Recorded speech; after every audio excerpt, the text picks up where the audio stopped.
दोस्तों, स्वागत है आपका आपके अपने YouTube चैनल कैरियर मेकर्स में। SSC GD previous year series में आज हम बात करेंगे मैथ के 57वें पेपर की, जो लिया गया था दिनांक 6 फरवरी को 9 बजे से 10 बजे के बीच में। आइए देखते हैं इस पेपर में किस तरह के सवाल पूछे गए। पहला सवाल आपकी स्क्रीन पर ये रहा। सवाल आपको कह रहा है P और Q इसी काम को 8 दिनों में, Q और R 12 दिनों में और P 15 दिनों में पूरा कर सकते हैं, तो R अकेले काम को पूरा करने में कितने दिन लेगा। ठीक है, अभी तक इसमें जो भी सवाल आते थे उसमें आपसे पूछा जाता था P, Q और R मिलकर के इस काम को कितने दिनों में करेंगे। सवाल में क्या पूछा जाता था? P, Q और R मिलकर के इस काम को कितने दिनों में करेंगे। आइए देखते हैं इस सवाल को कैसे डील करना है। पहले तरीके से तो यह है कि देखिए बात हो रही है P Q Q R R P. ठीक है, ये आपको दिया हुआ है टाइम 8, 12 और 15। एलसीएम निकालेंगे तो 15 का गुणनखंड करना है, मतलब 3 गुणे 5। अब 8 तो पूरा पूरा ही ले लिया जाएगा और 8 से 4 तिहाई 12, ये भी पूरा बन जाएगा। मतलब इसका जो टोटल वर्क है वो कितना है? 120। मतलब इसकी इफिशियंसी है 120 में 8 का भाग दिया 15, 120 में 12 का भाग दिया 10, 120 में 15 का भाग दिया तो कितनी हुई? 8। ठीक है, अब एक तरीका तो इसका ये है कि हम जो है पी क्यू आर निकाल करके फिर आगे का हम सवाल हल करें। दूसरा तरीका मैं इसको एक आसान तरीका बताता हूं। देखिए आर किस जगह पर है? यहां पर और यहां पर। अगर मैं इन दोनों को जोड़ूं, देखिए क्यू आर है और क्या है? आर पी है। अगर मैं इन दोनों को जोड़ूंगा तो ये क्या बनेगा? P plus Q plus 2R, यही तो बनेगा। और पी क्यू की वैल्यू कितनी है? 15। और इन दोनों को जोड़ करके वैल्यू कितनी है? ये है 18। ठीक है, मतलब कि जो 2R है, 2R बराबर हो जाएगा 18 माइनस 15 बराबर 3। मतलब R की वैल्यू है 3/। ये बात आपको याद रखनी। ठीक है, इसको कुछ ऐसे आप समझने की कोशिश कीजिए कि आपको कुछ नहीं करना है। देखिए R यहां पर है 10 और 8 18, 18 में से 15 घटा दिया, कितना आ गया? 3। और चूंकि 2R है, R 2 बार है, इसलिए R की वैल्यू कितनी हो जाएगी? 3/। ये R की क्षमता है। तो अब टाइम कितना लगेगा? तो टाइम लगेगा 120 गुणे 2/3, 40 तिहाई 120, 40 दूनी 80 दिन। यही आपके सवाल का जवाब है, दिया हुआ है आपको ऑप्शन नंबर ए। ठीक है, इसको आप ऐसे भी समझ लीजिए। जब ऊपर वाला अगर नहीं समझ में आए तो ये 3/2 है, जब ऊपर जाएगा तो ये हो जाएगा 120 गुणे 2/3। यहां मैं आपको बार बार बोल रहा हूं कि देखिए Q plus R plus P जब आप करोगे, P, Q और R कितनी बार मिलेगा? 2 बार। यहां देखिए R कितनी बार है? 2 बार। इसके अलावा P और Q है, P, Q की वैल्यू तो 15 पहले से दी गई है। इन दोनों को जोड़ा तो 18, 18 में से 15 घटा दिया, कितना आ गया? 3। और चूंकि वहां पर R 2 बार है, इसलिए R की वैल्यू हो जाएगी 3/2। ठीक है, बात करते हैं अगले सवाल की। अगला क्वेश्चन हमारा बिल्कुल बेसिक सिंप्लीफिकेशन से है। देखते हैं कैसा सवाल है। ठीक है, इसको हम कैसे डील करते हैं? Bond moss. इसको डील करने का तरीका है बॉन्ड मॉस। और बॉन्ड मॉस में हमें पता है कि हमें सबसे पहले किसको हल करना है? छोटे कोष्ठक को। पहला फोकस हमारा यहां पर रहे। ठीक है, कितना ही है? 4.78 माइनस 1.5 गुणे 3. ठीक है, अभी फिलहाल में यहां देखिए माइनस लगा हुआ है, यहां क्या मल्टीप्लाई लगा हुआ है। तो मल्टीप्लिकेशन और सब्सट्रैक्शन में हम सबसे पहले किसको हल करते हैं? मल्टीप्लिकेशन को। 15 का गुणा अगर मैं यहां पे मारूंगा तो 15 दूनी 30, 15 तिया 45। अब देखिए एक अंक यहां, 2 अंक यहां, 1 2 3 अंक के बाद 0 लग जाएगा। और यहां पर पहले कितना था? 4.78 माइनस। अब अगर मैं इसको घटाऊं तो 8 में से 3 चला गया 5, 7 में से 5 चला गया 2, मतलब और 4 में से 4 चला जाएगा तो कितना बचेगा? 0। मतलब इसकी पूरे की वैल्यू कितनी है? 0.25। अब हमको यहां से सवाल देखना पड़ेगा, क्योंकि अब बीच में बचला कोष्ठक तो है नहीं। तो मैं बड़े कोष्ठक को जब देखूंगा तो ये कितना है? 5.2 प्लस 0.25, ये है मामला। अब देखिए 25 में 25 का गुणा करते हैं तो कितना होता है 625, लेकिन 2 अंक में दशमलव, यहाँ 2 अंक में दशमलव, यहाँ तो यहाँ दशमलव, 4 अंक में आएगा तो 1 2 3 और ये 4, यहाँ दशमलव लग जाएगा, और यहाँ कितना है 5 दशमलव। ठीक है, अब जब मैं इसको जोड़ूंगा तो ये 2 इसके साथ जुड़ जाएगा, तो ये कितना हो जाएगा 5.2625, ये आपका लग गया सवाल यहां तक का। अब इसके पहले जो था वो क्या था, 15.2625। अब देखिए यहां भी 2625 है, यहां भी 2625 है, ये तो पूरा 0 0 हो गया, और यहां 15 में से 5 घटाएंगे तो कितना आ जाएगा 10, और यही आपका उत्तर। मतलब हमारा आंसर कितना है 10 दिया गया है ऑप्शन नंबर 4 में। मतलब जो दूसरे नंबर का सवाल है, देखने में तो ये बड़ा बड़ा सा लग रहा है, बहुत सारे दशमलव भी दिख रहे थे, लेकिन सवाल को कुछ इस तरीके से सेट किया गया कि ये जो 26-25 यहाँ आया है, यही 26-25 यहाँ पर भी आ गया, और हमारा सवाल पूरे तरीके से हल हो गया। ठीक है, बात करते हैं अगले सवाल की। अंकित मूल्य पर 10% छूट देने के बाद एक वॉशिंग मशीन का मूल्य 28,800 है, मतलब छूट के बाद मूल्य है। यदि कोई छूट नहीं दी जाती तो दुकानदार को 25% का लाभ होता। वॉशिंग मशीन का क्रय मूल्य ज्ञात करें। सवाल को समझिए जरा। अंकित मूल्य पर 10% की छूट देने के बाद 28,800 है, तो सबसे पहले तो हम अंकित मूल्य को निकाल लेते हैं, और अंकित मूल्य पर ही अगर सामान को बेचा गया होता तो लाभ कितने का होता 25% का। ठीक है ना, तो अब आप खुद देखिए यहाँ पर, मतलब अंकित मूल्य को वो विक्रय मूल्य बना देता। 10% की वैल्यू कितनी होती है 1/10, मतलब कहानी है 10 से, और इसकी वैल्यू दी गई है 28,000। काट लीजिए, 9 एकम 9, 9 त्रिक 27, 9 दूनी 18, एक बराबर कितना है 3200। इसमें अगर मैं गुणा कर दूंगा 3200 का तो मुझे कितना मिल जाएगा 32,000। ठीक है, अब ये आपका क्या है एमपी, और ये क्या था आपका ईपी। मतलब ये क्या था अंकित मूल्य, और ये क्या था क्रय मूल्य। अब इसी को उसने विक्रय मूल्य बना दिया, इसी को क्या बना दिया उसने विक्रय।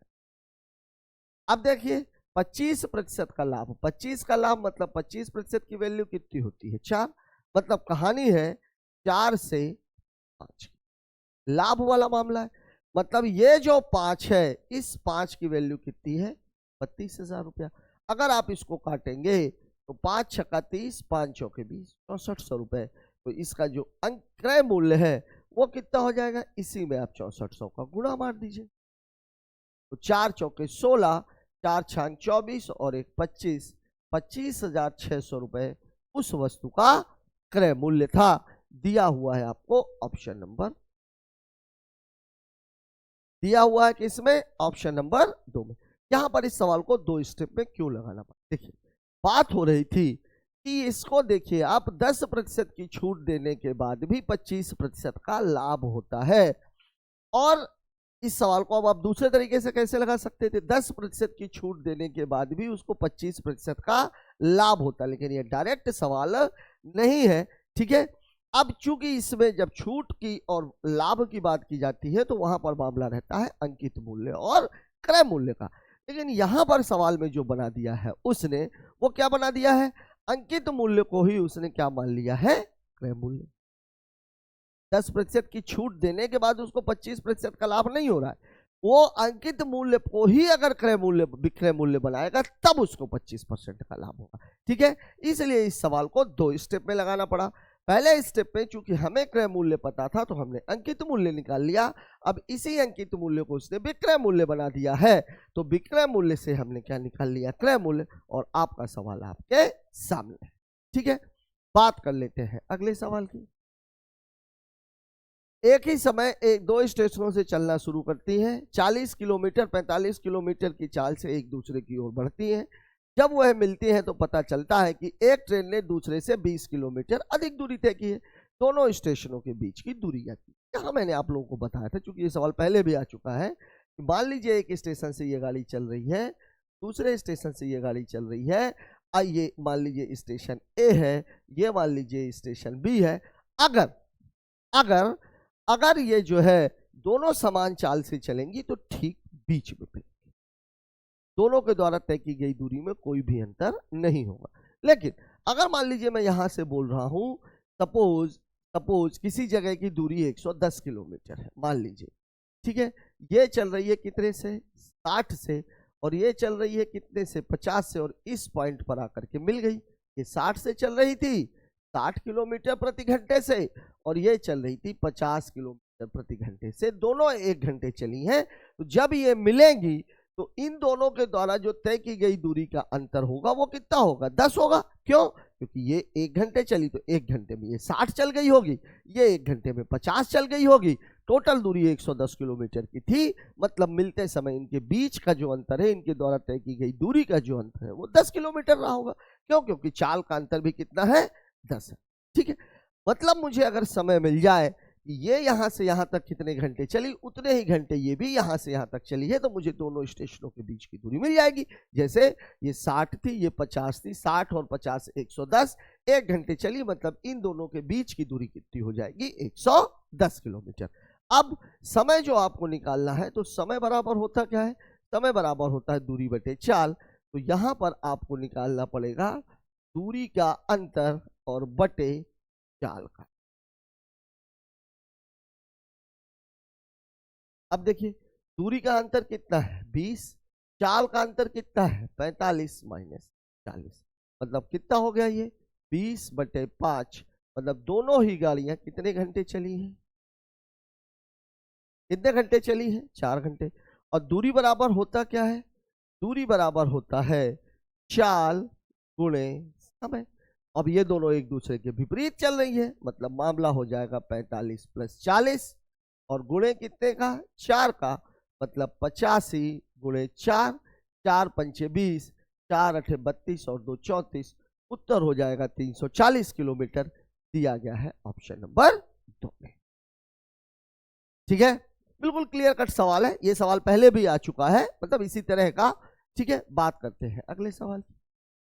अगला सवाल है, एक स्टोर 4 खरीदे 1 मुफ्त पाए प्रमोशन स्कीम चला रहा है, शुद्ध छूट प्रतिशत। इस तरह के बहुत सारे सवाल आप कर चुके हैं। 4 खरीदे 1 मुफ्त, मतलब 5 के अंकित मूल्य पर 1 की छूट मिली। ठीक है, तो इसका जो छूट हो जाएगी वो कितनी हो जाएगी, 1, 4 + 1 मतलब 1/5 गुणे कितना, 100।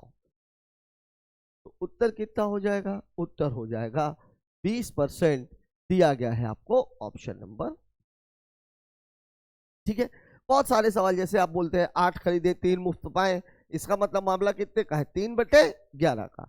10 खरीदे 2 मुफ्त पाए, मतलब मामला कितने का है, 2/12 का। ठीक है, बात करते हैं अगले सवाल की।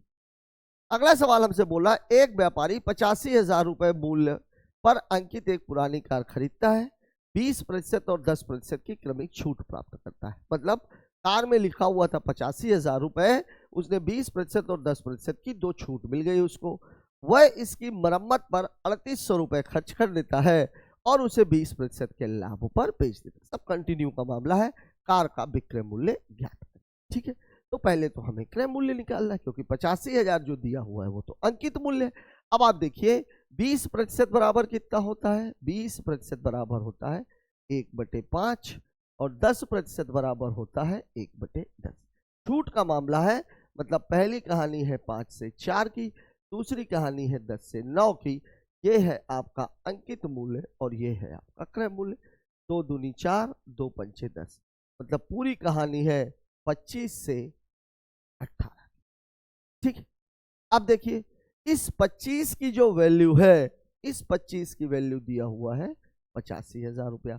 अगर मैं इसको काटूंगा तो 25 से कम 25, 25 त्याई 75, 10 बचेगा, 25 चौके 100।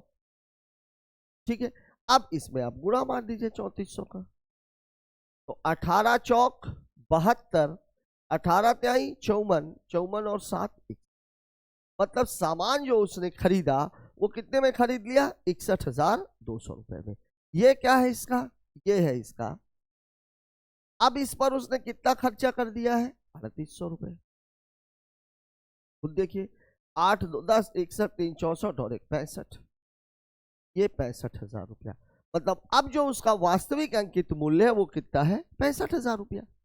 अब इस 65,000 रुपए पर उसको 20% का लाभ, 20% का लाभ मतलब 1.2 का गुणा, ये दशमलव, ये जीरो कैंसिल, 12 शून्य शून्य, 12 शून्य शून्य, 12 पंचे 60, 12 छंग 72 और 6 78।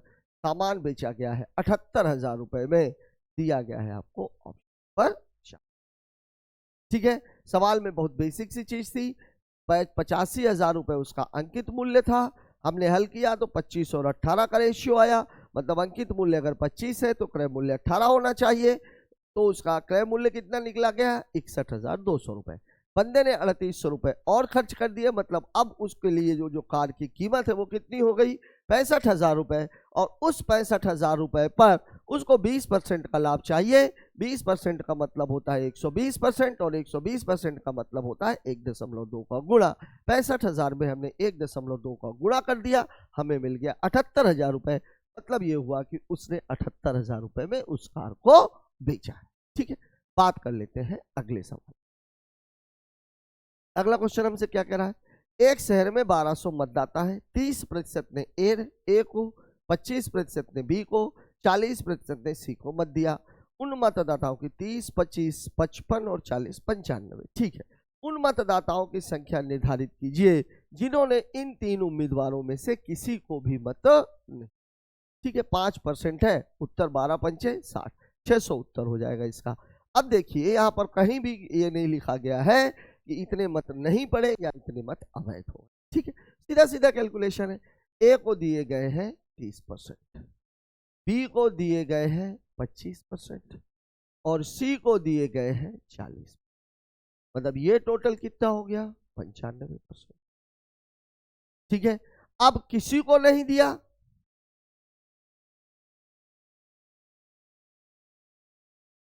तो किसी को नहीं दिया तो कितना नहीं दिया भाई, 100% मत थे, 95 तो उसने इन तीनों को ही दे दिए, मतलब इन तीनों में से किसी को नहीं दिया। वही ऐसे मतों की संख्या कितनी है, 5%।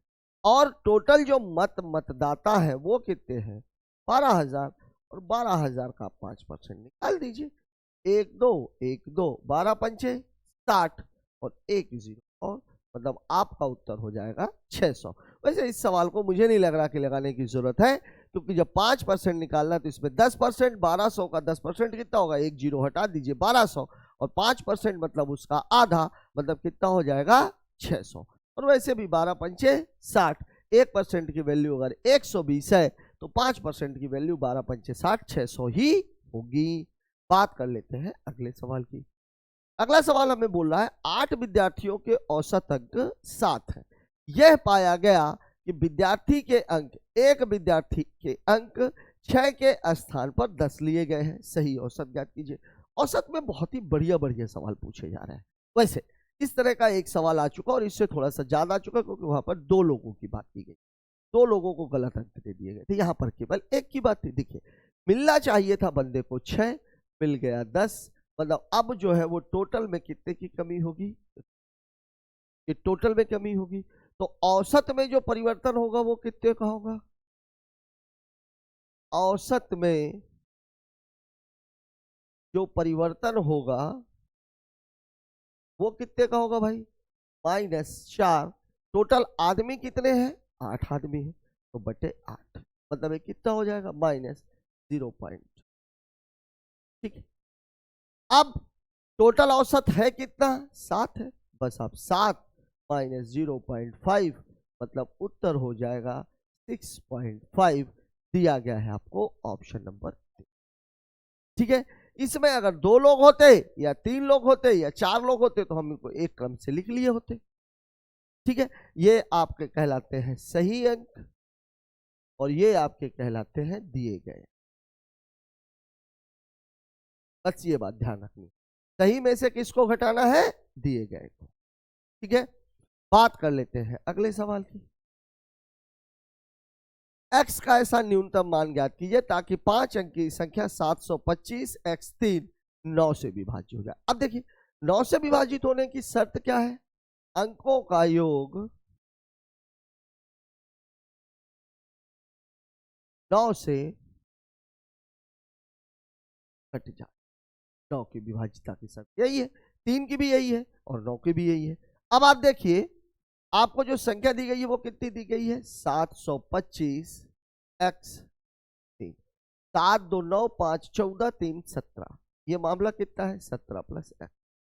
अब आप देखिए 9 से अगर मैं विभाजित की बात करूं तो 9 कटेगा, फिर 18 कटेगा, फिर 27 कटेगा, ठीक है। तो 17 प्लस x तो कम है और आपसे पूछ कौन सा मान रहा है, न्यूनतम मान। वैसे इसके अलावा कोई आएगा भी नहीं, यहाँ पर सबसे नजदीक का मान कौन सा, 17 के ऊपर 18 है, मतलब x की वैल्यू कितनी हो जाएगी 18 माइनस 17 बराबर कितना हो जाएगा 1, दिया गया है आपको ऑप्शन नंबर 1 में, ठीक है। इस सवाल को मुझे नहीं लग रहा कि लगाने की जरूरत है, पढ़ते पढ़ते आप जोड़ सकते थे, 7 2 9 5 14 3 7 और 17 के आगे कटता कौन सा है 18, तो 17 18 से कितना कम है, 1 कम है, मतलब x की वैल्यू कितनी होनी चाहिए 1, ठीक है।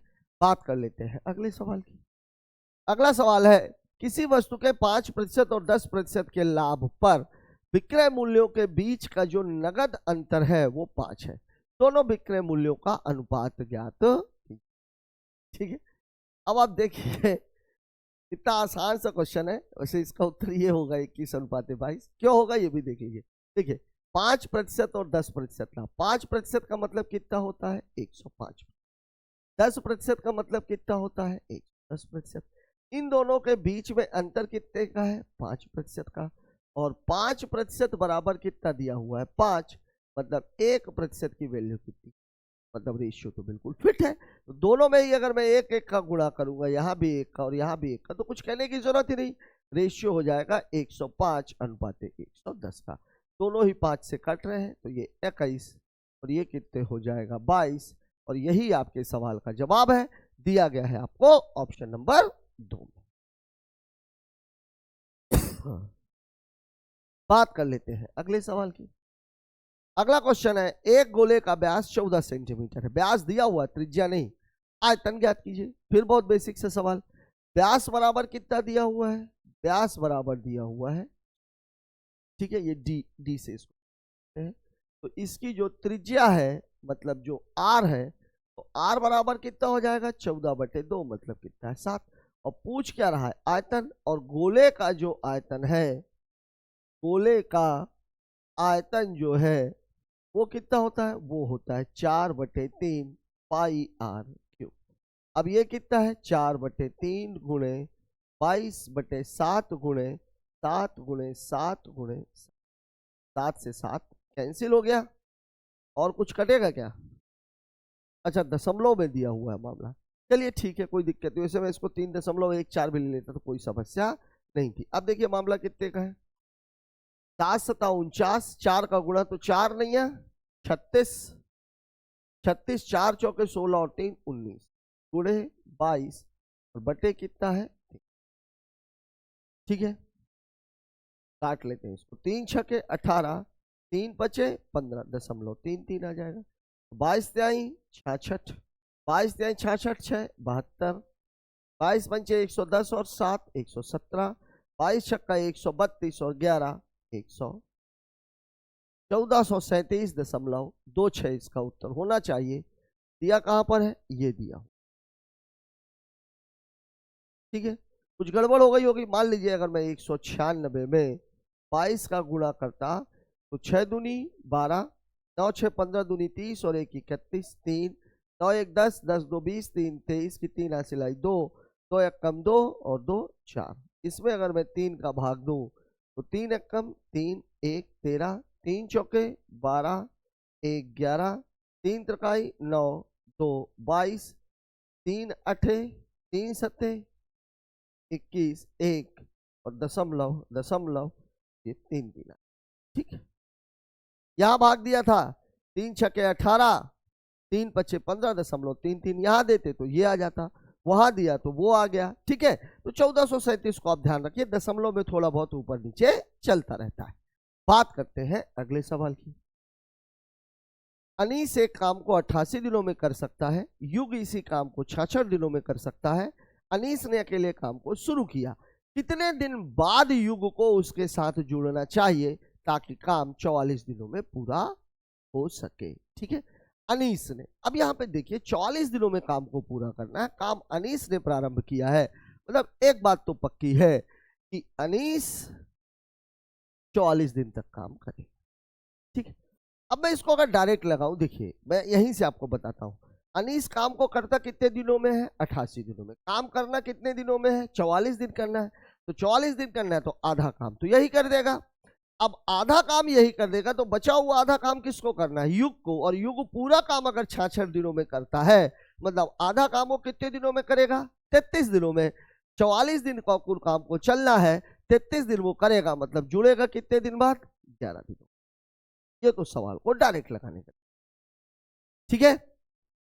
अब समझा भी देता हूं मैं दोनों तरीकों को, ठीक है ना। देखिए अनीस और ये कर रहा है 88 में, ये कर रहा है 66 में, 11 8 88, 11 छक्के 66, मतलब टाइम हो जाएगा, 11 तो कॉमन ही हो गया, 2 भी कॉमन हो, 11 दूनी 22, 22 और 12 तो 12 दूनी 24, 12 दूनी 24 और 2 26। इसको चाहो तो आप निकाल लेना, ठीक है। ये टाइम है, इसकी इफिशियंसी कितनी है, भाग दोगे तो 8 तिरिक 24 और ये 4 है, ठीक है।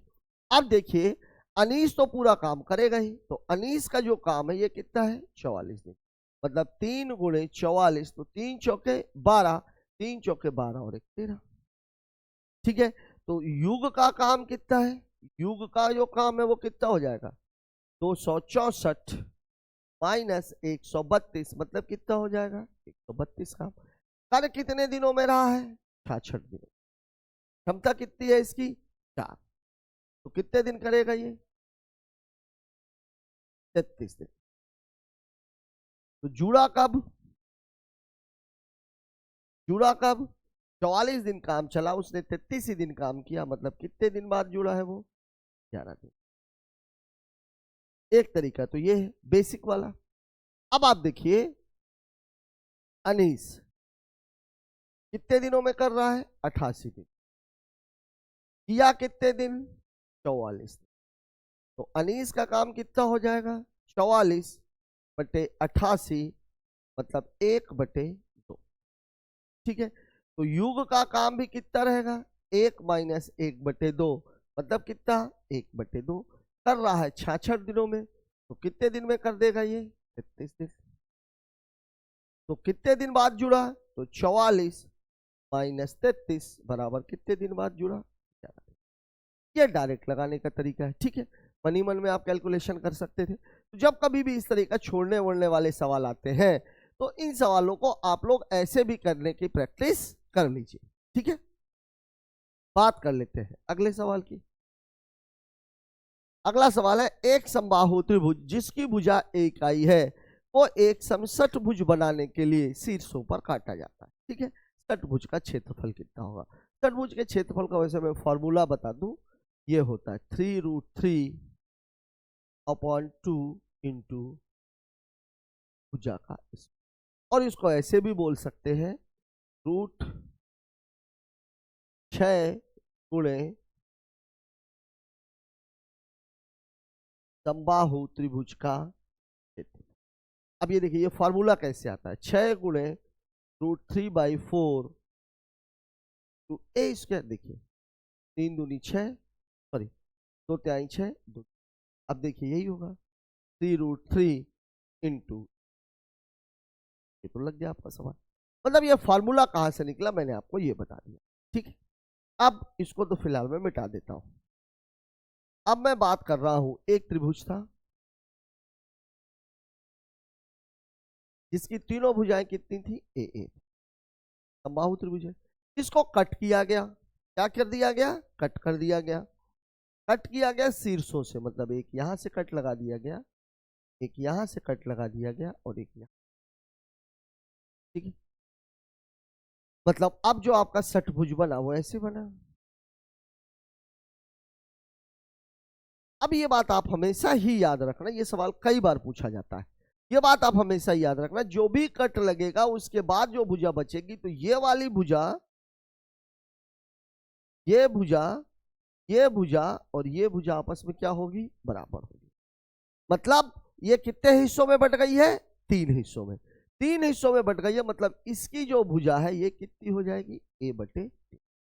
ये बात आपको याद रखनी है, ठीक है। और समषटभुज है तो ये भी a/3, ये भी a/3, ये भी a/3, ये भी a/3, ये भी a/3, ये भी a/3। चित्र की तरफ आप मत जाओ क्योंकि चित्र तो फालतू में मतलब गलत बन गया है, ठीक है। अब इसी का आपको क्षेत्रफल पूछ रहा है, जिसकी जो भुजा है, इसकी जो भुजा आपने निकाल ली, ये भुजा आपने कितनी निकाल ली, a/, ये भुजा आपने निकाली, ठीक है। अब इसका जो क्षेत्रफल है, वो क्षेत्रफल का फॉर्मूला क्या होता है, अभी अभी मैंने आपको बताया कि होता है 3√3/2 इंटू भुजा का स्क्वायर। अब आप देखो 3√3/2 इंटू a/3 का, ठीक है, मतलब कितना हो जाएगा ये 3√3/2 इंटू a का स्क्वायर मतलब a का स्क्वायर, और ये कितना हो जाएगा 3 का स्क्वायर मतलब 9। तो 3 त्रिकाई 9, ठीक है। और एक चीज आप कर सकते हो इसमें चाहो तो, √3a² है, 3 को भी बदल दो √3 में, ये और ये भी कैंसिल हो जाएंगे। तो अब आपका जो उत्तर आएगा वो आएगा a²/2√। ठीक है, दिया हुआ है आपको ऑप्शन नंबर। यहां पर आपको ज्यादा कुछ नहीं समझने की जरूरत थी, मैं केवल आपको ये समझाना चाह रहा था कि अगर किसी भी समबाहु त्रिभुज को, कभी भी अगर ये सवाल आता है, किसी भी समबाहु त्रिभुज को अगर शीर्षों को काटकर समषटभुज में बदला जाता है तो समषटभुज की जो भुजा है वो समबाहु त्रिभुज की भुजा की 1/3 होगी। यहां पर ये भी दे सकता था कि भुजा 9 सेंटीमीटर है, ये भी दे सकता था भुजा 6 सेंटीमीटर है, कुछ नहीं करना था, आपको उठा करके सीधे फॉर्मूले में पेस्ट कर दीजिए, उत्तर आपके सामने हो। ठीक है, बात कर लेते हैं अगले सवाल। अगला सवाल है, ए, बी और सी एक क्रिकेट टीम के 3 बल्लेबाज हैं। एक निश्चित मैच में उनके द्वारा बनाए गए रनों का अनुपात दिया गया है। A/B बराबर 6/7, B/C बराबर 5/6। मैच के अंत में ABC ने मिलकर 856 रन बनाए, बी ने कितने रन बनाए। रेशियो का बहुत ही बेसिक सा सवाल कहा जाएगा। यहां देखिए A/B बराबर दिया हुआ है 6/, और B/C बराबर दिया हुआ है 5/6। अब आप देखिए दोनों में जो कॉमन है वो क्या है, B है। तो B कॉमन है तो इन दोनों को बराबर करना है, तो बराबर करना है तो ऊपर कितने का गुणा 5 का और नीचे कितने का गुणा 7 का, मतलब A/B/C। A की वैल्यू 5 छक्के 30, B की वैल्यू 5 सत्ते 35 और C की वैल्यू 7 छंग 42।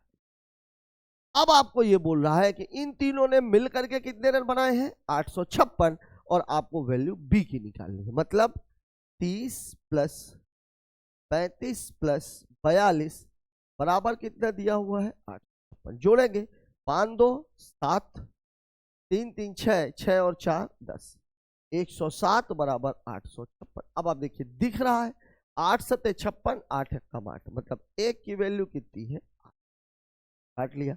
अब आपसे बी की बात पूछा गया है तो बी की वैल्यू है कितनी 35, तो 35 बराबर कितना हो जाएगा 35 × 8, तो 8 पंचे 40, 8 तिरिक 24 और 4 28, मतलब बी के रन कितने हैं 280, दिया गया है आपको ऑप्शन नंबर 4 में। ठीक है, रेशियो का ये बहुत ही बेसिक सा सवाल कहलाता है। ये इस तरह से आप इसको ये भी बोल सकते हैं, ये बैलेंसिंग ऑफ रेशियो का क्वेश्चन है। ठीक है, बात करते हैं अगले सवाल की। अगला क्वेश्चन है, एक निश्चित राशि पर 2 वर्ष के लिए 10% की दर से वार्षिक संयोजन पर चक्रवृद्धि ब्याज लिया जाता है। मिश्र धन 605 रुपए हो गया। यहाँ मूलधन नहीं दिया है, अभी तक आपको मूलधन देके ब्याज पूछता था या मूलधन देके मिश्र धन पूछता था। यहाँ मामला उल्टा है, मिश्र धन देके आपसे मूलधन पूछा गया है। तो 10% की वैल्यू कितनी है 1/10, मतलब पूरी कहानी है 10 से 11। अब मामला कितने का है 2 वर्ष का, 2 वर्ष का मामला है, मतलब यहाँ पर 2 का स्क्वायर लग जाएगा। तो ये कितना 10 का स्क्वायर 100, और ये कितना हो जाएगा 121। ये आपका मूलधन है और ये आपका, ठीक है।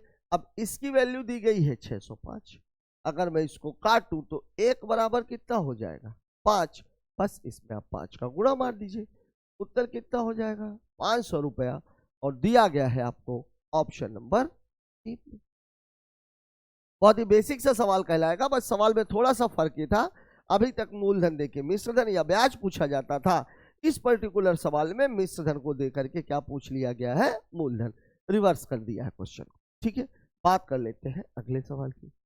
ए, बी और सी क्रमशः 10,000, 15,000 और 20,000 रुपए का निवेश करते हैं। एक वर्ष बाद ए और बी प्रत्येक ने 5,000 रुपए अधिक निवेश किए, सी ने 10,000 रुपए निकाल लिए। ठीक है, शुरू होने के 3 वर्ष बाद ए, बी और सी के लाभ का अनुपात क्या होगा?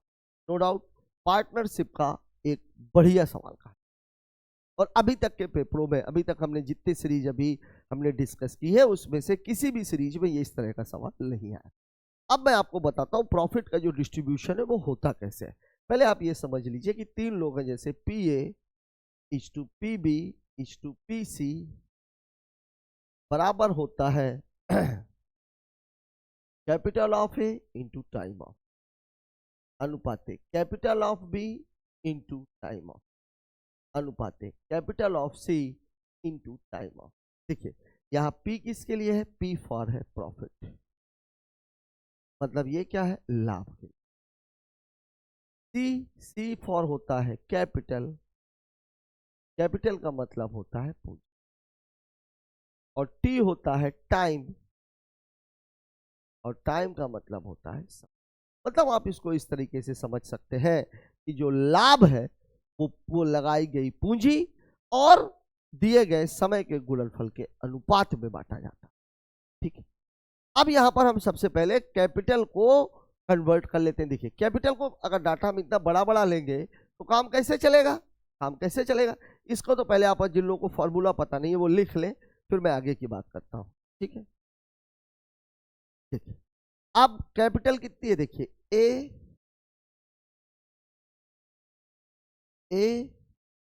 बी और सी, ये कहानी।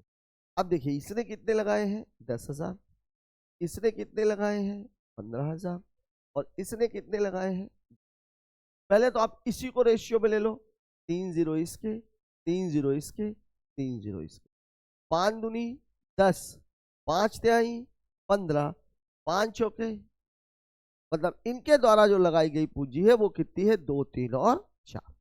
ठीक है, लगाया। और अब यहां पे देखिए 5,000 और 10,000 की भी बात हो रही है, 5,000 और 10,000 की भी बात हो रही है। ठीक है, 1,000 तो आपने पहले ही कॉमन ले रखे हैं। ठीक है, तो अब यहां पे एक बात और ध्यान रखिएगा, 5,000 और 10,000 जो है इसी अनुपात में बांटना है। ये 5,000 से कन्वर्ट हुआ है, तो 5,000 एक कम 5,000, 5,000 दूनी, मतलब 5,000 की वैल्यू है 1, 10,000 की वैल्यू है 2। अब सवाल में क्या हुआ? निवेश हुआ 1 वर्ष बाद, मतलब 1 वर्ष तक तो कहानी यही थी, 1 वर्ष तक तो यही थी। फिर क्या हुआ? फिर ये हुआ ए और बी ने 5-5 हजार रुपए लगा दिए। तो पहले इन्होंने 2 लगाए थे, बाद में एक और लगा दिए, तो कितना हो गया? 3 हो गया। और ये पैसा कितने दिनों तक लगा रहा? क्यों? क्योंकि शुरू होने के 3 वर्ष बाद पूछ रहा है। कहानी शुरू कब हुई है? 1 वर्ष बाद ही, मतलब 1 साल तो कहानी वही रहेगी, बाकी के 2 सालों के लिए कहानी ये हो गई। यहां इसने भी लगाए हैं, तो 3 से ये कितना हो गया? 4, मतलब अगले 2 सालों के लिए इसकी रकम ये लगी रहेगी। ठीक है, इसने क्या किया? सी ने क्या किया है? 10,000 रुपए निकाल लिए।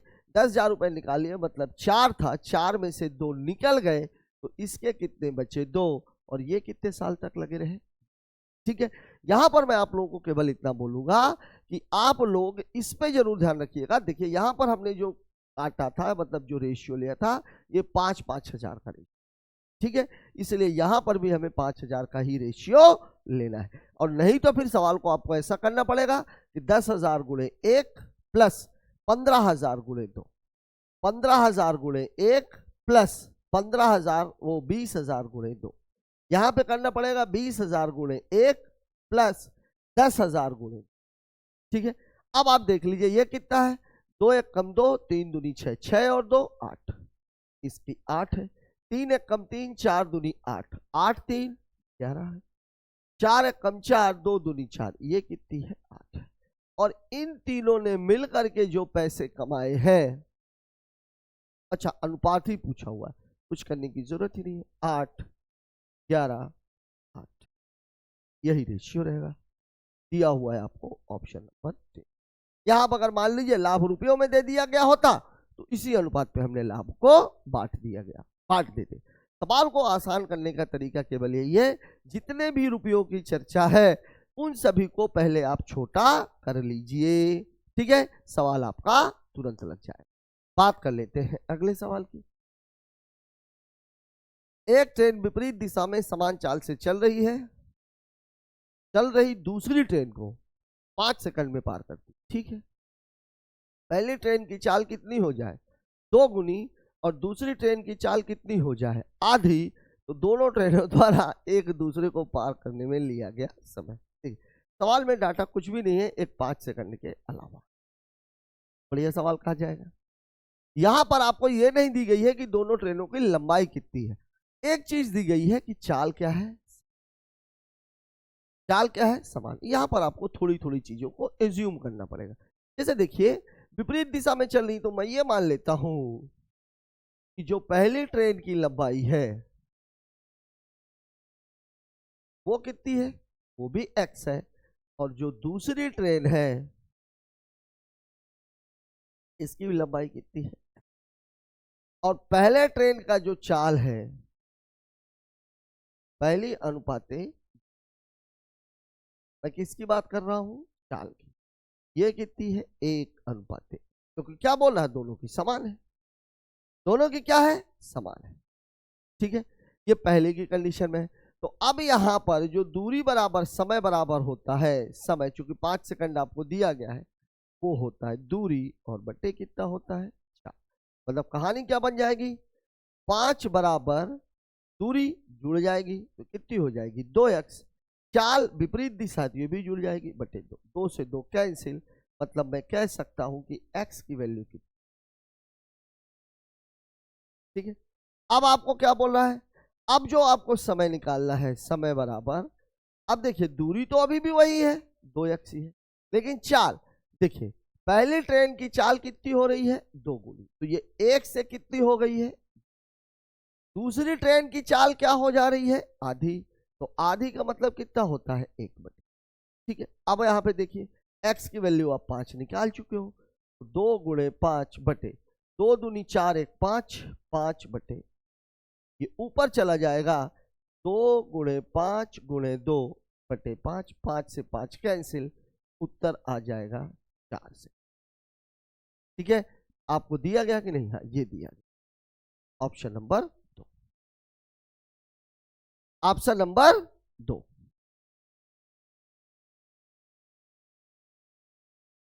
ठीक है। बात कर लेते हैं अगले सवाल की। यहां पर एक ही चीज एज्यूम की गई है कि दोनों ट्रेनों की लंबाई क्या है समान है। बात करते हैं अगले सवाल की। अगला क्वेश्चन हमसे बोला यदि किसी घन की प्रत्येक भुजा को 15% बढ़ा दिया जाए तो घन के आयतन में कितनी वृद्धि होगी। पहले इसमें घन का आयतन होता कितना है, घन का आयतन होता है a क्यूब, मतलब जो भी वृद्धि होगी वो कितनी बार होगी 3 बार होगी।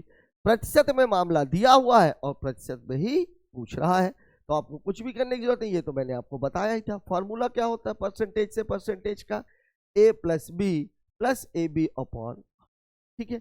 अब ये सब तो बराबर ही है, तो बराबर है तो कितना हो जाएगा भाई, ये 15 प्लस 15 प्लस 15 गुणे 15 बटे, तो अब ये कितना हो जाएगा 30 प्लस 15 15 हम 225 दशमलव, मतलब 32.25।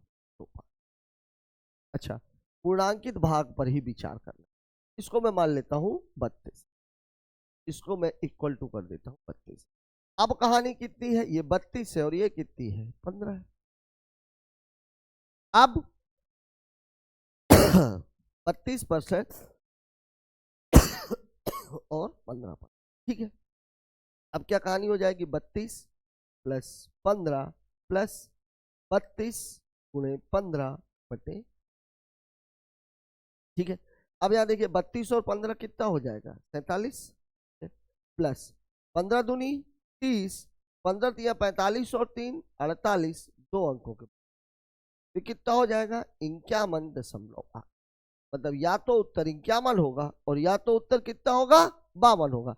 क्यों 52 होगा भाई? देखिए यहाँ मैंने 0.25 को छोड़ रखा है, 0.25 अगर 0.8 में जुड़ेगा तो ये पूरा बना देगा। मतलब मेरा जो उत्तर होगा वो क्या हो जाएगा? Option number 1 52%। 51% दिया भी नहीं है, वैसे 51% उत्तर होगा भी नहीं, क्योंकि वहां पर आपने इसको छोटा किया है 0.25। अगर 0.25 इसमें जुड़ गया होता, अगर मैं लगाता तो ये 32.25 यहाँ पे होता, और 32.25 जब इसमें जुड़ेगा तो वो पूरा कितना बना देगा? 52। मतलब जो वृद्धि है वो 52 से कुछ ज्यादा है। बात कर लेते हैं अगले सवाल की। एक ट्रेन स्टेशन पी से चलना प्रारंभ करती है, ठीक है, क्यू आर एस टी से होते हुए चलती है और यू तक पहुंचती है, ठीक है। यह स्टेशन क्यू आर एस और टी पर 2 मिनट, 4 मिनट, 6 मिनट और 8 मिनट के लिए रुकती है, ठीक है। पी और यू के बीच की दूरी 50 किलोमीटर है। स्टेशन पी और यू के बीच ट्रेन की औसत चाल क्या है यदि वह 70 मिनट के लिए एक समान चाल से चलती है? ये चलने का टाइम है।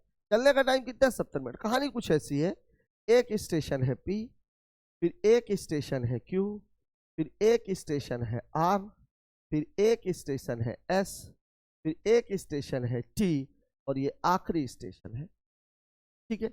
यहां पर वो रुकी है 2 मिनट, यहां पर 4 मिनट, यहां पर 6 मिनट और यहां पर, ठीक है।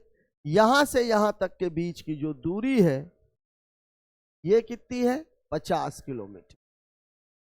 ये यहां से यहां तक की दूरी हो गई, ठीक है।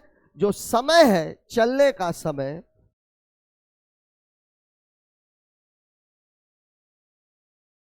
चलने का जो समय है वो कितना है? 70 मिनट। और अब देखिए वो रुकी है, रुकने का इसमें काउंटिंग नहीं किया गया है, तो जो रुकने का समय है ये कितना हो जाएगा? 2 + 4 + 6 + 8 बराबर कितना हो जाएगा? मतलब जो कुल समय है वो कितना हो जाएगा? 70 + 20 बराबर कितना हो जाएगा? बराबर कितना हो जाएगा? 90 मिनट। अब आपसे पूछ रहा है औसत चाल, तो औसत चाल बराबर होता कितना है? औसत चाल बराबर होता है कुल दूरी बटे कुल समय। अब एक बात जरूर ध्यान रखिएगा, ये मिनट में आया है, घंटे में नहीं है, ठीक है। अब ये देखिए कितना है, ये 50 बटे 90 मिनट में है, कितना हो जाएगा? ये 50 गुणे 60 बटे 0 से 0 कैंसिल, 3 दूनी 6, 3 त्रिकाई 9, 50 दूनी 100 बटे 3 किलोमीटर, ठीक है। ये दिया, ठीक है। आपको निकालना किसमें था? किलोमीटर प्रति घंटे में, ठीक, वही हमने निकाला है। अब यहां पर जो ध्यान देने की बात है, चलने का समय सवाल लगाने में इतना लंबा नहीं है, ये समझाने के लिए।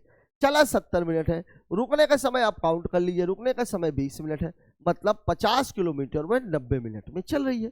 किलोमीटर प्रति घंटे में पूछे तो 90 को आप घंटे में बदलना है तो 60 का भाग देना पड़ेगा। 50 बटे 90 बटे 60, 60 ऊपर चला जाएगा, काट देंगे, 100 बटे 3, इसको 33 से 1/3 भी लिख सकता था, 33.34 किलोमीटर प्रति घंटे भी लिख सकता था। बात कर लेते हैं अगले सवाल। 10 लाख रुपया, 3% चक्रवृद्धि ब्याज 92,727 रुपए, इसके लिए वर्षों की। बढ़िया सवाल है। यहां मैंने आप लोगों को क्या बताया था, जब कभी भी ये डाटा थोड़ा सा अटपटा हो तो आपको ये बात ध्यान में रखनी है, अगर ब्याज दिया गया है तो 2 वर्ष के लिए कहानी रहती है 2 और 1 की, 3 वर्ष के लिए कहानी रहती है 3 को पहले लिख लिया, 1 को पहले लिख लिया, 2 और 1 3, 3 3 और 1 की।